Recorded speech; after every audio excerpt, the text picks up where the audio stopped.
나이다. 아멘. 오늘은 지난주에 예고해 드린 대로 사도행전 강해를 하지 않고 말씀 묵상에 대해서 오늘 제목이 날마다 하가라는 그런 제목인데요. 나중에 하가가 무슨 뜻인지 다시 설명을 드리겠습니다. 어쨌든 오늘은 말씀 묵상에 대해서 그렇게 함께 말씀을 좀 나누려고 합니다. 지난주 우리 사도행전 말씀이었죠. 초대교회 성도들이 성령을 기다리면서 한 그 내용들을 우리가 살펴보았습니다. 그 내용들이 사실은 하나로 이렇게 모아지긴 하지만 구분을 해보면 성령을 기다리면서 초대교회 성도들이 한 세 가지에 집중했다라고 그렇게 말씀을 드렸죠.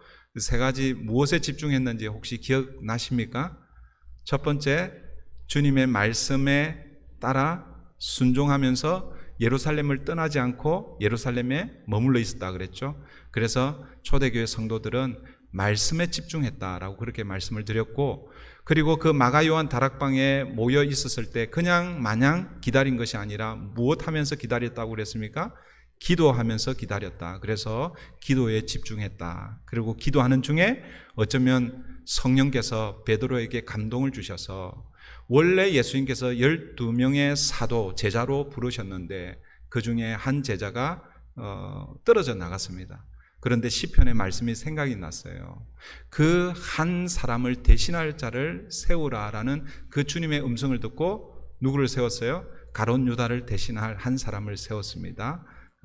마띠아가 세워졌죠. 그래서 마지막으로 성령을 받기 전까지 말씀에 집중하고 기도에 집중하고 사람에 집중하는 그런 초대교회의 모습을 우리가 보면서 우리 교회가 또 저와 여러분들이 해야 할 일들이 바로 이것이 아닌가. 그래서 오늘은 이 말씀과 기도에 어떻게 우리가 좀 집중하면서 우리의 믿음의 여정을 걸어갈 것인가, 이런 부분들을 좀 같이 나누고, 사람을 세우고 사람을 집중한다라는 것은 교회 차원에서 볼 때는 앞으로 교회를 섬겨갈, 어떻게 보면 사람들을 세우는 일이라고 할 수 있겠죠. 그러나 그것은 교회에만 해당되는 게 아닙니다. 하나님께서 우리를 하나님의 자녀로 부르셨으면 우리를 통해서 하나님의 사람들이 세워지는 것을 하나님 기대하시는 거예요. 그게 뭐예요? 복음의 증인의 삶을 사는 것이죠. 그래서 여러분, 사람을 세우는 것은 그거는 당회가, 교회가 알아서 할 일이다, 이렇게 생각하면 안 됩니다.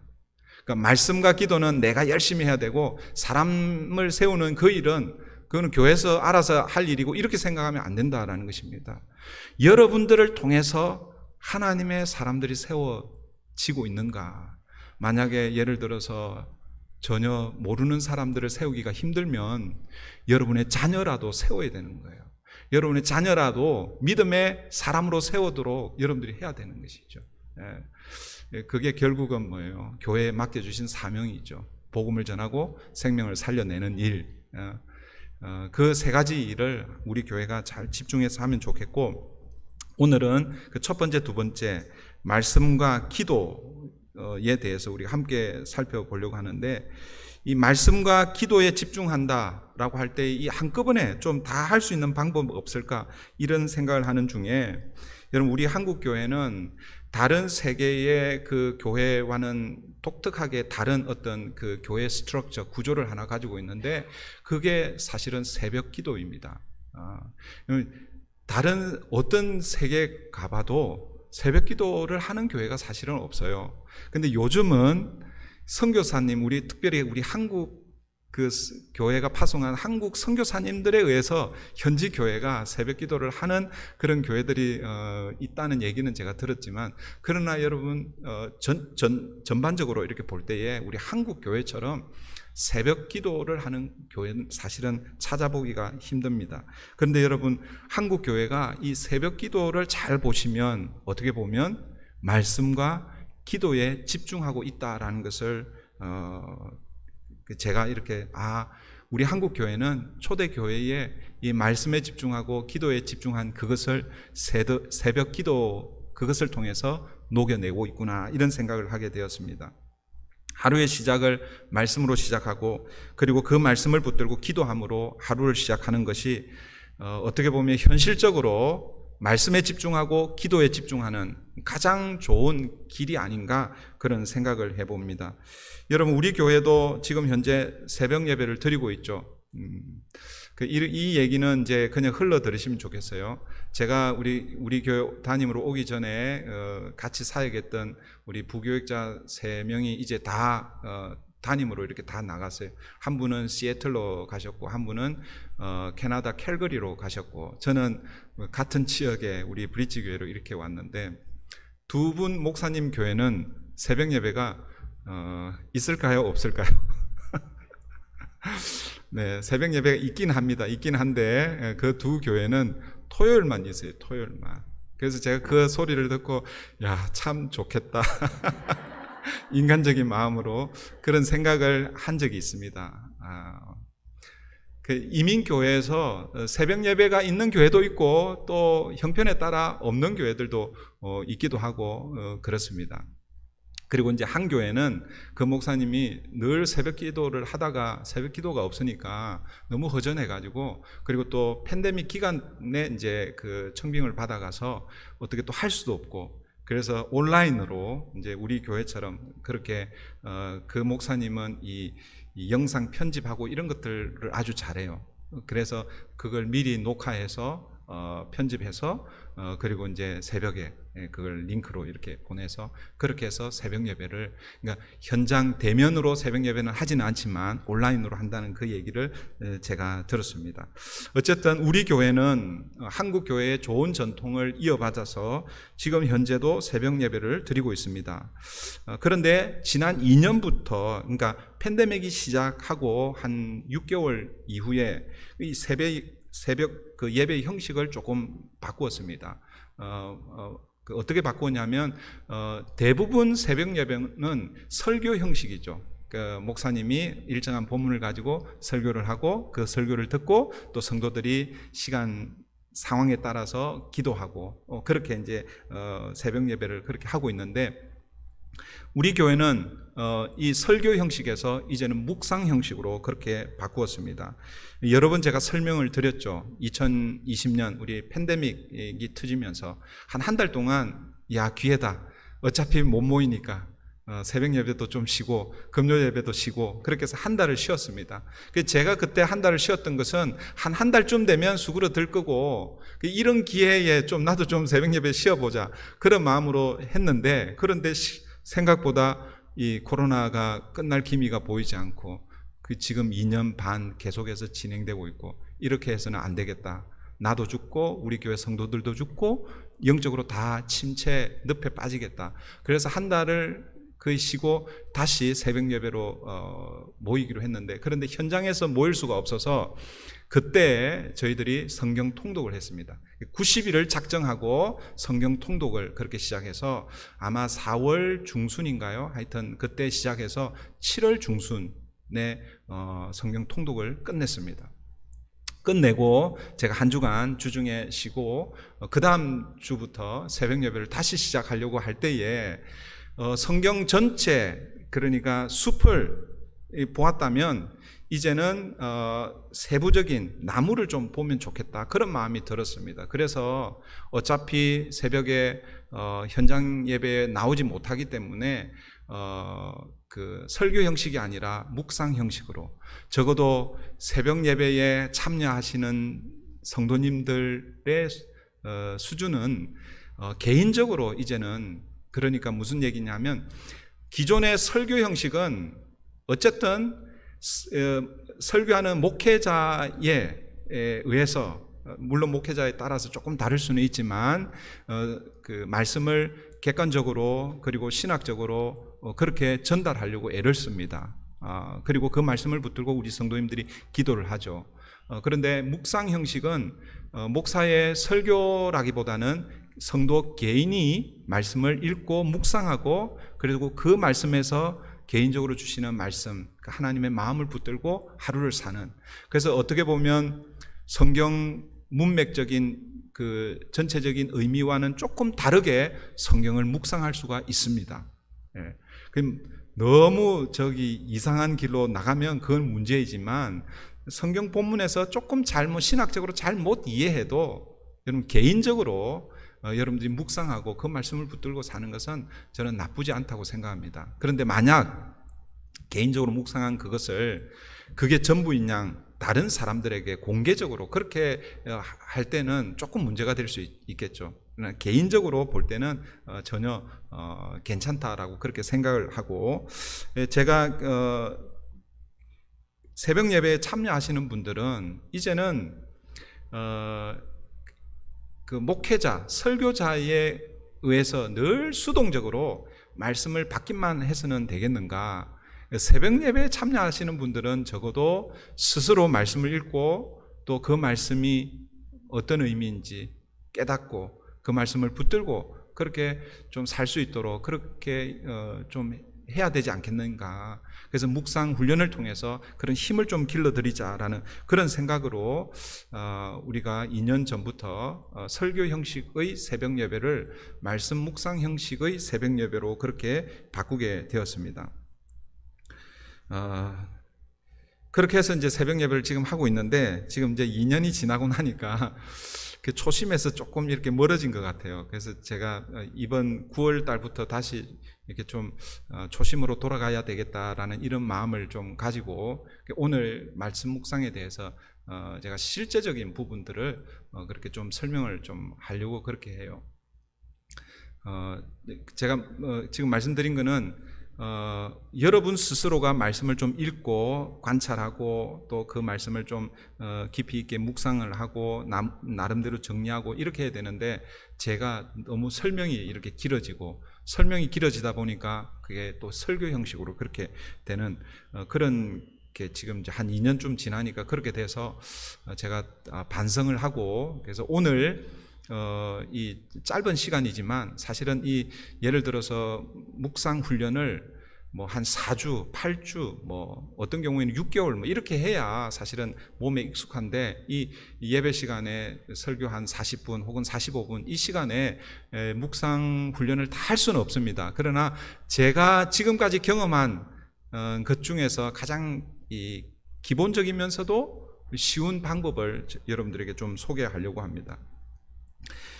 오늘 우리가 읽은 시편 1편 이 말씀은 복 있는 사람이 어떤 사람인가에 대한 그런 설명입니다. 핵심 구절은 1절, 2절이고 3절부터는 그 복 있는 사람이 하나님 앞에서 어떤 복을 누리는지, 그리고 그 복 있는 사람의 반대편에 서 있는 사람은 어떻게 심판을 받는지에 대한 내용이고, 핵심 구절은 오늘 우리가 읽은 1절, 2절입니다. 1절, 2절입니다. 복 있는 사람이 어떤 사람이라고 소개하고 있습니까? 시편 1편 1절이 이렇게 시작하고 있죠. 복 있는 사람은, 그러면서 쭉 2절까지 쭉 이어지는데, 한마디로 요약하면 이것이죠. 복 있는 사람은 어떤 사람입니까? 여호와의 율법을 주야로 즐거워하고 주야로 묵상하는 자. 이걸 더 줄이면 진짜 한마디로 하면 말씀을 묵상하는 사람. 그 사람이 뭐예요? 복 있는 사람이라는 것이죠. 1절을 우리 한번 보겠습니다. 1절입니다. 복 있는 사람은 악인들의 꾀를 따르지 아니하며 죄인들의 길에 서지 아니하며 오만한 자들의 자리에 앉지 아니하고.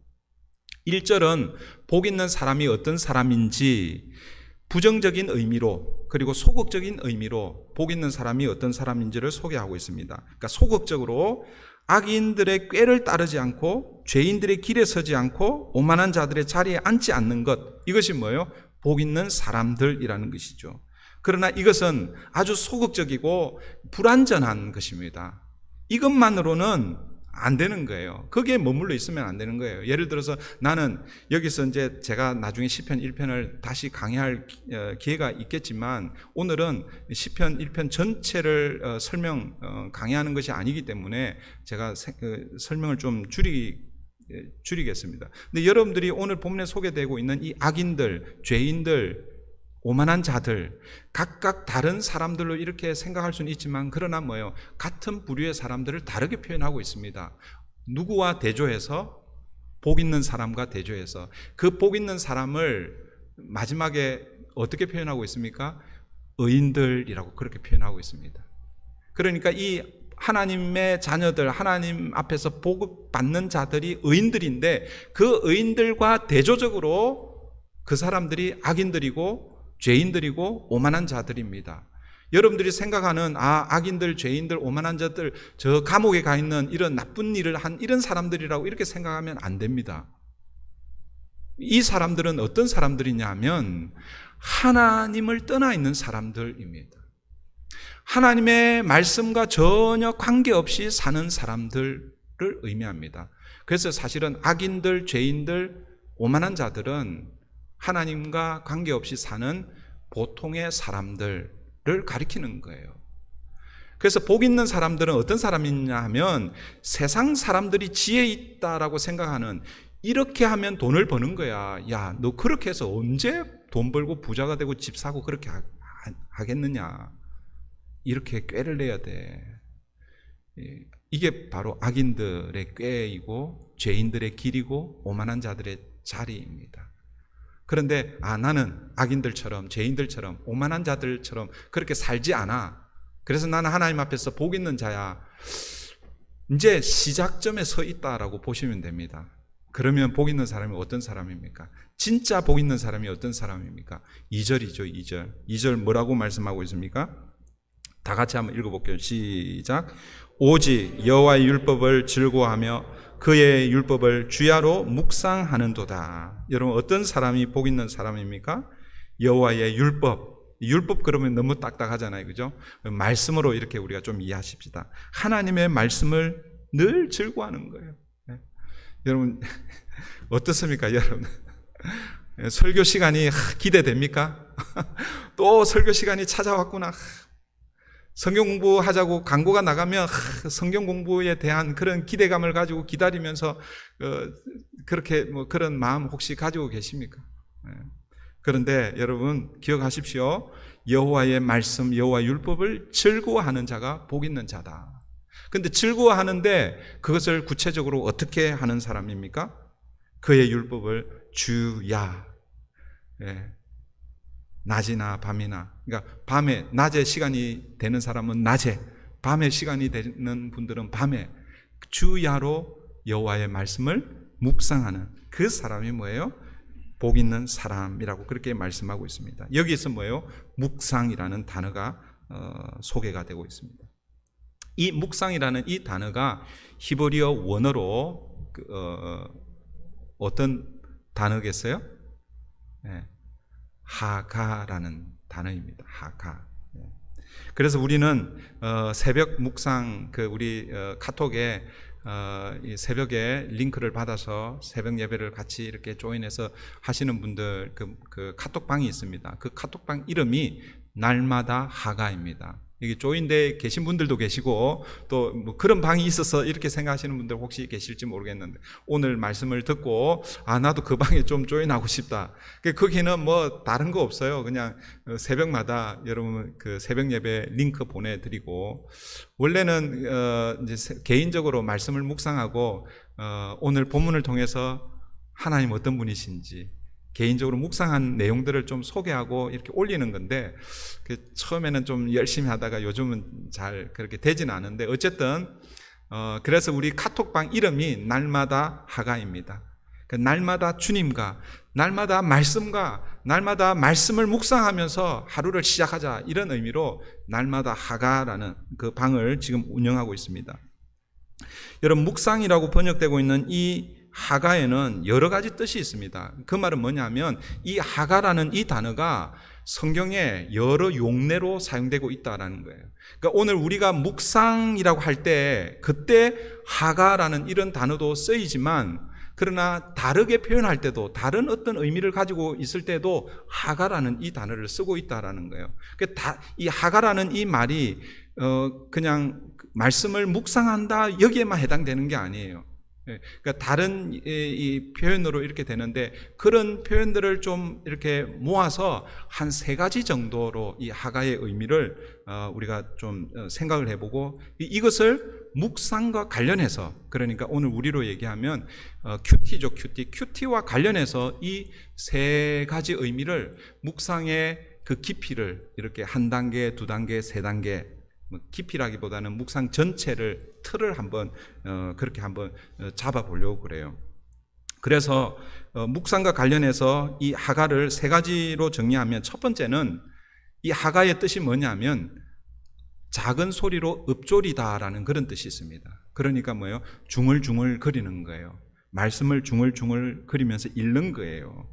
시편 1편 2절, 이 묵상에 대한, 여러분 거기 보면 넘버가 딱 있죠. 1, 여러분 성경에 보면 1이라고 해놓았죠, 그죠?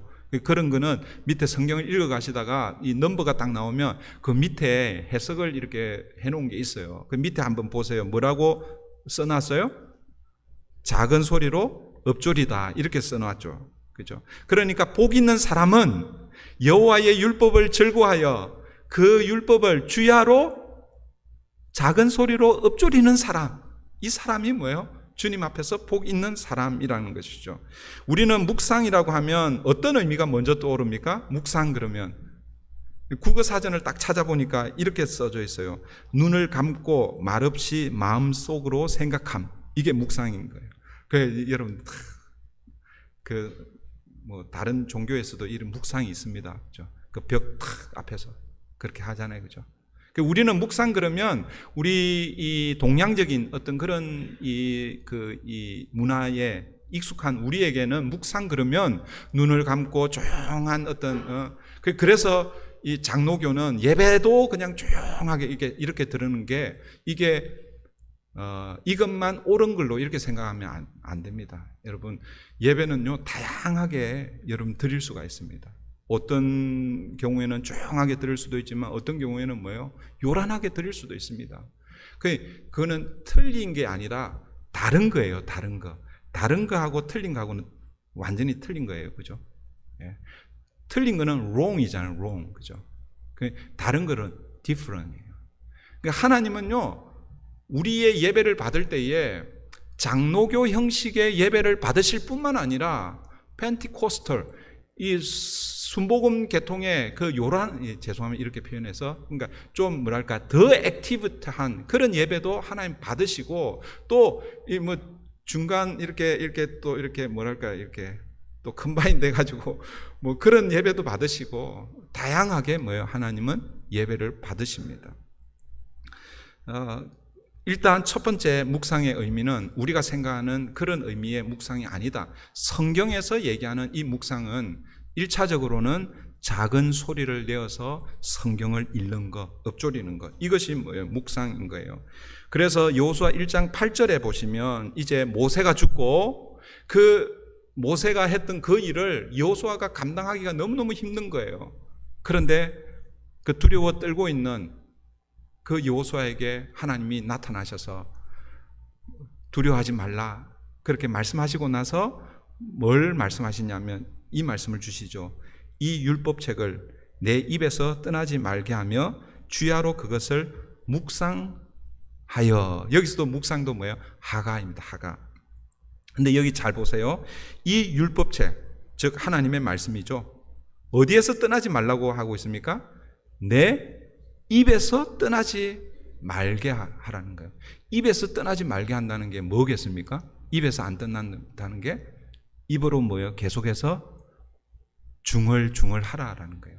중얼중얼이라고 그러니까 좀 이상하게 들릴 수 있는데, 자기 귀에 들리도록 뭐예요? 계속해서 읊조리고 말씀을 그렇게 읽어라라는 그런 의미죠. 이게 뭐예요? 묵상의 첫 번째 의미라는 거죠. 원래 성경은 여러분 눈으로 읽는 것이 아닙니다. 원래부터가 원래 성경은요 귀로 읽었어요. 귀로. 이게 무슨 말인가 싶죠, 그죠? 오늘은 여러분들이 다 성경책 다 가지고 계시죠? 이게 뭐 한 권만 있는 게 아니죠. 제 사무실에 들어가도 성경이 지금 여러 권이 있습니다. 저희 집에 가도 여러 권이 있고, 여러분 집에도 아마 마찬가지일 거예요. 오늘날에는 성경이 특별히 우리 같은 그러니까 종교의 자유가 있는 이런 지역에는 성경이 너무 흔하게 있죠. 그런데 이 옛날 이 성경이요, 우리가 이렇게 가지는 것처럼 이렇게 없었어요. 일반 사람들이 성경을 가질 수가 없었습니다. 그러니까 일반 사람들은, 그러니까 유대인들을 예를 들면 유대인들은 성경을 어떻게 읽는가? 어떻게 읽었다고요? 눈으로 읽은 게 아니라 뭐예요? 소리로 읽는 거예요. 소리로 읽는다는 것은 뭐냐면 누군가가 그 말씀을 중얼중얼 읊조려 줘야 말씀을 읽을 수가 있는 거예요. 이해하시겠죠? 그래서 느헤미야에 보면 이 느헤미야가 그러니까 성벽을 재건하고 나서 그 다음에 학자 겸 제사장인 이 에스라를 초청해서 말씀 사경회, 말씀 부흥회를 합니다. 그때에 에스라가 오늘 우리로 얘기하면 그 수문 앞 광장에 강대상을 만들어 놓고 거기에서 말씀을 읽는 거예요. 말씀을 읽을 때에 백성들이 다 일어서서 에스라가 읽어주는 그 소리를 듣고 그들은 뭐예요? 소리로 하나님의 말씀을 읽은 거죠. 그래서 여러분 성경은 여러분 눈으로 읽는 게 아니라 여러분 귀로 읽어야 됩니다. 그 귀로 읽으려면 뭐예요? 여러분들이 소리를 내야 돼요. 소리를. 그래서 읊조리는 거예요. 읊조리는 거. 이게 첫 번째 묵상의 의미이고, 그래서 뭐 이거는 사실은 우리 옛날 우리 그 선비들도 사실 책을 읽을 때 눈으로 마음속으로 읽지 않았잖아요, 그죠? 옛날 우리 사극 같은 거 보면 요즘은 뭐 그런 내용은 잘 없는데 옛날에는 과거 시험 보러 가기 전에 뭐 하여튼 이렇게 공부할 때 소리 내서 읽잖아요, 그죠? 이 서당에 가면 아이들이 그 유명한 말이 있잖아요. 독서 100편 의자현. 그러니까 한 책을 100번 읽으면 그 뜻이 뭐예요? 저절로 이렇게 깨달아진다라는 거죠. 굳이 해석하려고 안 해도 한 책을 100번을 읽게 되면 거기서 읽는다는 것은 소리 내어서 읽는 거예요. 그래서 제가 중학교 때 저희 세대는 중학교 들어가야 이제 그제서야 영어를 배웁니다. 근데 그 선생님이요, 영어를 잘 하려면은 크게 소리를 내서 그 교과서를 읽어라 그래요. 소리 내서 읽으라고 그랬어요. 그 제가 소리 내서 읽었겠어요? 안 읽었겠어요? 네. 그래서 제 영어 실력이 이 모양인 것 같아요. 예, 이거는 여담입니다. 예, 기억하십시다. 첫 번째 뭐예요? 묵상은 읊조리며 여러분 귀에 들릴 만한 소리로 이렇게 소리를 내서 읽는 것이다. 두 번째 묵상의 의미는 으르렁거리다라는 이런 의미가 있습니다. 이사야 31장 4절을 보시면 큰 사자나 젊은 사자가 자기의 먹이를 움키고 으르렁거릴 때에 라고 이렇게 표현하고 있습니다. 그런데 이 으르렁거릴 때에 이 단어가 묘하게 하가라는 단어를 쓰고 있는 거예요. 하나님의 말씀을 읊조리며 읽는 그때에도 이 하가라는 이 단어가 쓰이는데, 맹수가 먹이를 잡기 위해서 사냥감을 앞에 놓고 으르렁거린다고 할 때 그때도 하가라는 이 단어를 쓰고 있다라는 것이죠. 이것을 저는 이렇게 해석합니다. 맹수가 사냥감을 앞에 두고 으르렁거리는 것처럼 하나님의 말씀을 맹수가 먹이를 놓고 그렇게 씨름하는 것처럼 그렇게 읽어야 한다라는 것이죠. 그러니까 첫 번째, 읊조리며 읽는데 그냥 건성으로 읽어서는 안 된다라는 것이죠. 읊조리며 읽는데, 그런데 그 말씀이 맹수가 사냥감을 앞에 놓고 읽는 것처럼 그렇게 뭐예요? 치열하게 말씀을 읽어야 된다라는 것이죠.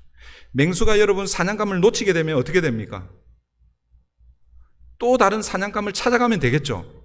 그런데 그것도 또 놓쳐서 또 계속 놓쳐. 그러면 어떻게 했어요? 배고파 결국에는 나중엔 죽게 되겠죠. 물론 그럴 일은 없겠지만 그런 마음으로 읽어야 된다라는 것이죠. 이게 하가가 가지고 있는 그런 의미라는 거예요. 그러니까 두 번째, 으르렁거리며 읽다를 조금 그러니까 우리 묵상과 관련해서 이렇게 순화하면 음미하며 읽기입니다. 음미하며 읽기. 소리 내어서 읽다가 이 말씀이 어떤 뜻인지를 생각하는 거예요. 음미하면서. 여러분 커피를 좋아하시는 분들은 커피를 음미하잖아요, 그죠? 딱 이렇게 좋아하시는 분들은 딱 마시면서 이거는 뭐 커피 하여튼 맛을 그렇게 하잖아요, 그죠? 커피뿐만 아니잖아요. 음식을 딱 먹을 때에 그냥 막 배고파서 허겁지겁 이렇게 먹는 것이 아니라 맛을 생각하면서 먹듯이 하나님의 말씀을 우리 영의 양식이라고 생각하고 그렇게 음미하며 읽어야 된다. 세 번째, 경영하다라는 그런 의미가 있습니다. 이 하가라는 이 단어에 시편 2편 1절입니다. 어찌하여 이방 나라들이 분노하며 민족들이 헛된 일을 꾸미는가? 꾸미는가라고 이게 하가라는 단어로 사용되었습니다. 그러니까 우리 지금 현재 사용하고 있는 성경은 개역 개정 성경입니다. 우리가 이 개역 개정 성경 전에 개역 한글을 사용했죠. 그 개역 한글 성경은 이 꾸미는가 이것을 경영하는가라고 이렇게 번역하고 있습니다. 그러니까 꾸미다, 일을 꾸미다, 이걸 경영하다라는 이런 의미죠. 그러니까 지금 이 시편 2편 1절은 부정적인 의미로 경영하다라고 이렇게 사용되고 있지만 그러나 어쨌든 뭔가를 실제적으로 하는 것을 의미할 때에 이 하가라는 이 단어가 사용되고 있다라는 거예요. 그러니까 하나님의 말씀을 묵상하는 것은 그러니까 그냥 작은 소리로 읊조리며 그리고 음미하며 여기까지 읽었다고 칩시다. 그래서 하나님의 말씀이 어떤 의미인지를 여러분 깨달았다고 합시다. 그런데 그 깨달은 그 말씀하고 내 삶하고 전혀 상관없이 그렇게 가면 세 번째 읽기가 안 된다라는 거죠. 그러니까 경영하다라는 이 말은 뭐냐면 하나님의 말씀을 읊조리며 읽고 음미하며 으르렁거리며 읽고 그래서 하나님의 말씀이 어떠한지를 깨달아 알았다면 이 말씀을 내 삶에 가져와서 뭐예요? 경영해내는 거예요. 경영해내는 거예요. 그러니까 여러분들이 비즈니스를 오픈을 했어요. 그러면 어떻게 해야 되는 거예요? 그러니까 예를 들어서 비즈니스를 오픈하기 전에 미리 사전 조사를 한다 합시다. 사전 조사하고 이 사전 조사를 뭐 읊조리며 읽기라고 하면 얘가 좀 적절치는 않지만 뭐 그렇게 좀 예를 들면 그 다음에 사전 조사하고 나서 저기에 이제 셋업을 하는 거예요. 이게 뭐예요? 음미하며 읽기예요. 셋업을 다 끝냈어요. 그 다음에는 그게 그냥 그대로 두면 저절로 잘 굴러갑니까? 아니잖아요. 그죠? 어떻게 해야 되는 거예요? 여러분들이 경영을 해야 되는 거죠. 거기에 여러분 시간을 쏟고 일하고 땀 흘리고 경영을 해야 뭐예요? 거기에서 그 비즈니스 현장에서 프로핏이 나든지 아니면 뭐예요? 뭐 좀 안 되든지 그걸 알고 그 다음에 또 뭐예요? 개선하고 또 계속 이렇게도 경영해보고 저렇게도 해보고 그렇게 하는 거잖아요. 말씀도 마찬가지라는 거예요. 말씀을 읽고 묵상하고 그 말씀이 어떤 뜻인지를 깨달았어요. 그런데 그거는 그냥 제쳐두고 내 삶은 그냥 내 지혜, 내 경험, 그냥 세상 사람들이 걸어갔던 악인들의 꾀, 죄인들의 길, 오만한 자의 자리, 그건 세상 사람들이 걸어가는 그 길을 걸어가면 그 사람은 절대 뭐요? 복 있는 사람이 아니라라는 거죠. 그래서 반드시 세 번째 말씀을 경영하며 읽어야 되는 거예요. 그걸 다르게 표현하면 그 말씀을 내게 적용해야 한다라는 것입니다. 이게 묵상이 가지고 있는 한 세 가지 정도 여러 용례로 사용되었던 것을 이렇게 종합하면 그렇다라는 것이죠. 이 세 가지 의미를 우리 묵상에 다시 이 관련해서 정리를 해보면 우리 이제 PPT를 잠깐 보여주시죠, 전사님.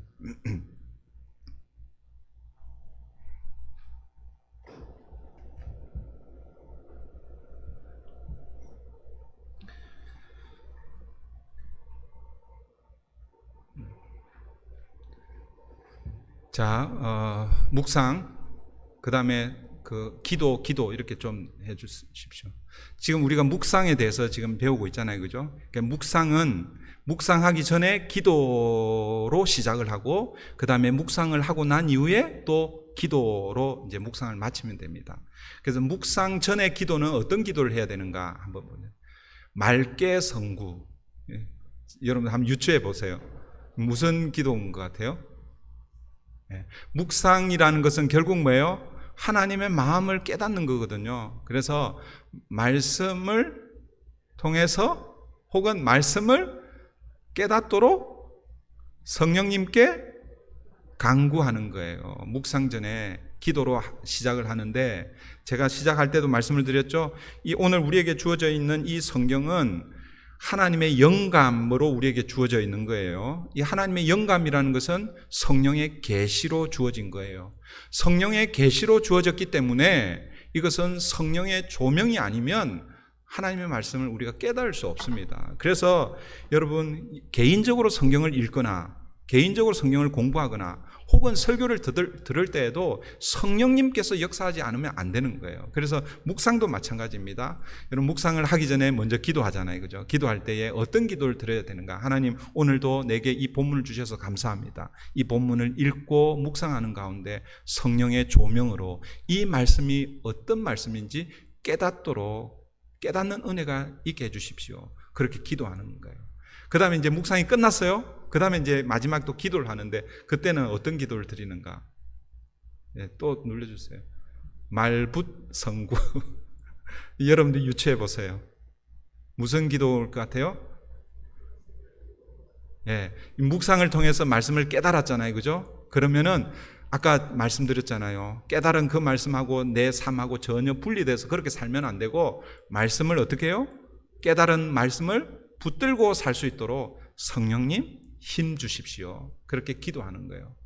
이 두 가지. 저거를 외우는 게 아니라 이 내용을 기억하시면 됩니다. 그러니까 말씀 묵상하기 전에 말씀을 깨닫도록 성령님께 간구하고 말씀을 다 묵상하고 나서는 뭐예요? 말씀을 붙들고 살 수 있도록 성령님 힘 주십시오. 그렇게 기도하는 거예요. 그 다음에 이제 그 사이에 오늘 제가 말씀드린 이 세 가지 의미를 가지고 묵상을 어떻게 하는가. 첫 번째는 읊조리며 묵상하고 두 번째는 으르렁거리며 묵상하는 거예요. 음미하며 묵상하고 세 번째는 경영하며 묵상하는 거예요.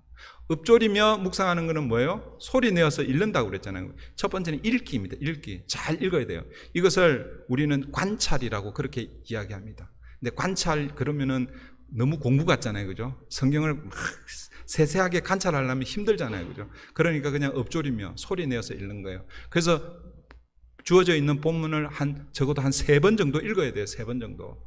3번 정도 읽어야 본문 전체가 뭔 게 이렇게 와닿습니다. 근데 3번 읽어도 잘 모르겠다. 그러면은 4번, 5번 읽으면 좋아요. 그러나 적어도 여러분 묵상은 한 3번 정도 읽어야 되는데 어떻게 3번을 읽는가? 첫 번째는 입으로 읽기.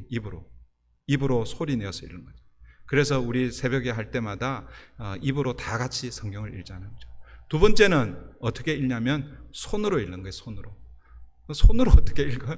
손으로는요 펜을 들고 그 다음에 이제 말씀을 두 번째 읽어갈 때에 나중에 다시 설명드리겠습니다만은 하나님, 예수님, 성령님과 관계되는 것은 세모를 치는 거예요.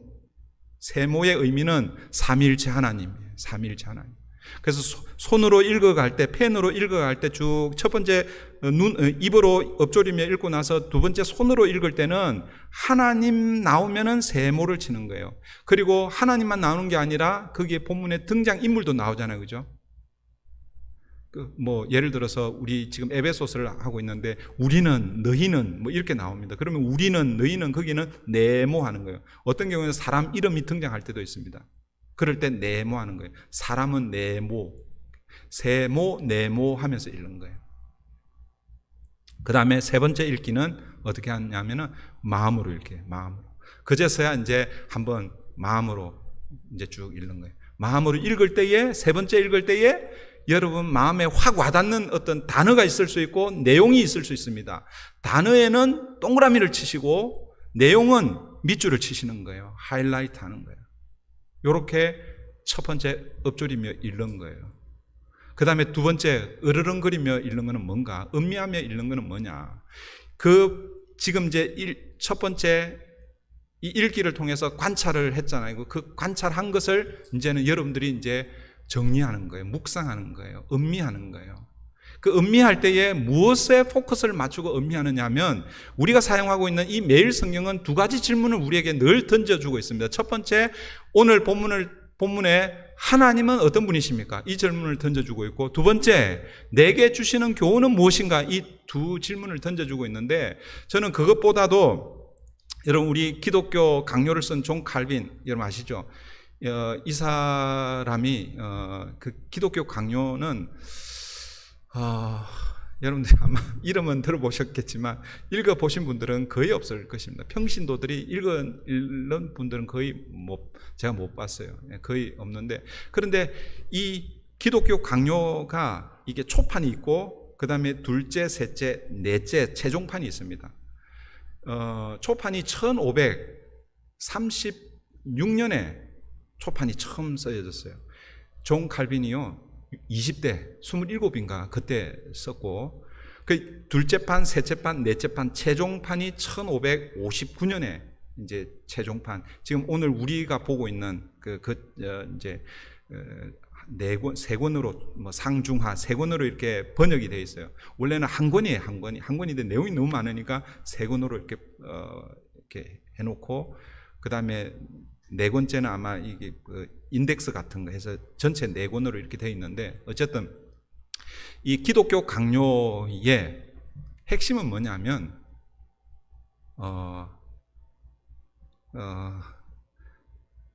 그러니까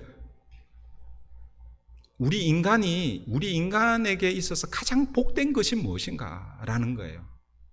그걸 알려주기 위해서 칼빈이 기독교 강요를 썼습니다. 칼빈의 핵심 요지는 이거예요. 하나님을 아는 것이 인생의 가장 큰 복이다라는 거예요. 오늘 시편 1편의 말씀 마찬가지예요. 복 있는 사람은 오직 여호와의 율법을 즐거워하여 그것을 주야로 묵상하는 사람. 그 사람이 뭐예요? 하나님 앞에서 복 있는 사람이에요. 그래서 이 기독교 강요가 크게 한 4권으로 되어 있어요. 4권이라고 할 때 이 4권이 뭐 한 권, 두 권 이런 게 아니라 그 전체 분량이 그 볼륨이 4권으로 되어 있는데 4권 그 챕터가 80챕터로 되어 있어요. 그 1권 1장 챕터 1에 그 제목이 이겁니다. 참된 지식이 무엇인가? 참된 지식. 그 참된 지식이 뭐냐라고 했을 때에 두 가지를 아는 것이 참된 지식이다. 그 두 가지에 대한 지식이 뭐냐면, 첫 번째 하나님에 대한 지식, 그리고 우리 인간에 대한 지식. 하나님을 아는 것하고 우리 인간이 누구인지를 아는 것, 이게 뭐예요? 참된 지식이다라고 이렇게 얘기하는 거예요. 그래서 으르렁거리며 읽기, 읊조리며 읽기, 음미하며 읽기에서 결국 뭐예요? 성경이 우리에게 계시해 주시는 것은 하나님이 누구신지를 우리에게 보여주시는 거예요. 그래서 성경을 읽을 때에 이 매일 성경 이 출판하는 이 출판사는요, 메인 질문이 오늘 본문에서 하나님은 어떤 분이신가? 그래서 하나님이 어떤 분이신가를 어떻게 알 수 있습니까? 여러분들이 세모 친 거 있잖아요. 세모 쳤죠? 세모 친 게 하나님, 예수님, 그 다음에 성령님에 관계되는 그 세모. 여러분들이 세모한 그 세모를 따라가서 그 부분을 계속 읽어보면 하나님이 어떤 분이신지 그 본문에서 드러납니다. 그래서 하나님이 어떤 분이신지는 크게 한 두 가지 차원에서 묵상할 수 있습니다. 하나님의 성품, 하나님의 속성이 그 본문을 통해서 하나님 어떤 분이신지 다가오는 거예요. 아, 하나님은 사랑이시구나. 하나님은 은혜로우신 분이시구나. 하나님은 자비하시는 분이시구나. 하나님은 심판하시는 분이시구나. 하나님의 속성을 통해서 하나님은 어떤 분이신지를 알 수 있습니다. 또 한 가지는 뭐냐면 하나님의 하신 일을 통해서, 읽어가다 보면 하나님이 무슨 일을 하셨다는 거예요.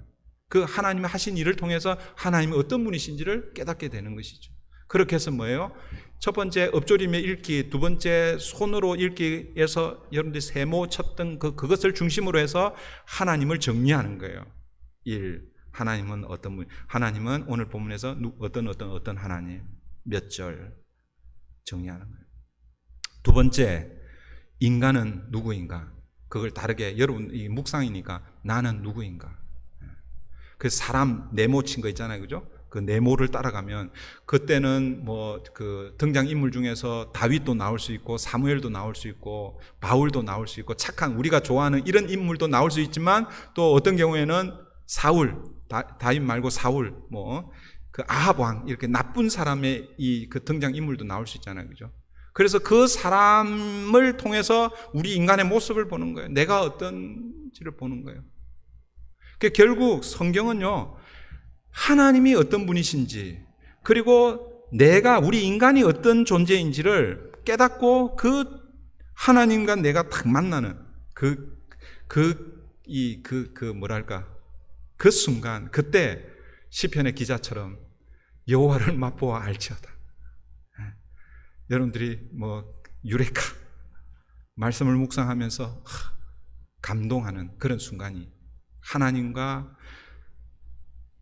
그 아무것도 아닌 벌레 같은 내가 말씀을 통해서 만날 때에 그때 하나님의 은혜가 부어지는 것이죠. 그걸 이제 정리해서 내게 주시는 교훈이 뭔가. 세 번째, 교훈을 찾는 거예요. 내게 주시는 교훈이 무엇인가. 내게 주시는 교훈이 무엇인가, 이것은 이제 조금 더 구체적으로, 여러분들, 우리 어르신 분들한테는 설명을 좀 못하는데, 우리 그 청년부 같은 경우에는 우리 나중에 전사님이 좀 설명을 해주시면 좋겠어요. 그 스펙이라고 해가지고, SPECK, 이 스펙이라는 게 점 이런 거잖아요, 그죠? 그 우리 인간이 점 같은 존재, 이런 존재예요. 하나님 말씀 앞에서 뭐예요? 말씀으로 우리를 다듬어가는 거죠. 그래서 스펙이라는 이 단어를 가지고 sin to confess, 그러니까 오늘 본문을 통해서 내가 고백해야 할 죄가 없는가. promise to claim, 내가 붙들어야 할, 내가 이 선포해야 할 하나님의 약속은 없는가. 그 다음에 example to follow, 내가 따라야 할 모범은 없는가. 그런 경우에는 좋은 길을 따라야 하는 경우도 있지만 또 나쁜 경우에 이 길을 따르면 안 된다 하는 이런 example이 나오잖아요, 그죠? 그 다음에 C는 command to obey, 내가 순종해야 할 명령은 없는가. 그 다음에 knowledge to learn, 오늘 본문을 통해서 배우는 하나님의 교훈은 없는가. 이런 것들을 좀 구체적으로, 이것까지 하면 시간이 많이 걸릴 수 있습니다. 우리 어르신들은 요거까지는 아니더라도 오늘 본문에서 하나님 어떤 분이신가, 그리고 나는, 우리 인간은 어떤 존재인가, 그걸 통해서 내게 주시는 교훈을 찾아내는 거예요. 그리고 이제 찾아냈으면 이제 경영하며 읽는 거예요. 경영하며 읽는다는 것은 결국 그 말씀을 붙들고 사는 것이죠. 적용하며 읽는 거예요. 그 적용의 세 중요한 3P라고 그럽니다. 그러니까 possible, 이 말씀을 내가 실천 가능한가. 예를 들어서 제가 그 지난번에 우리 사도행전을 시작하면서 사도행전을 일주일에 한 번 정도는 읽고 오자 그랬잖아요, 그죠?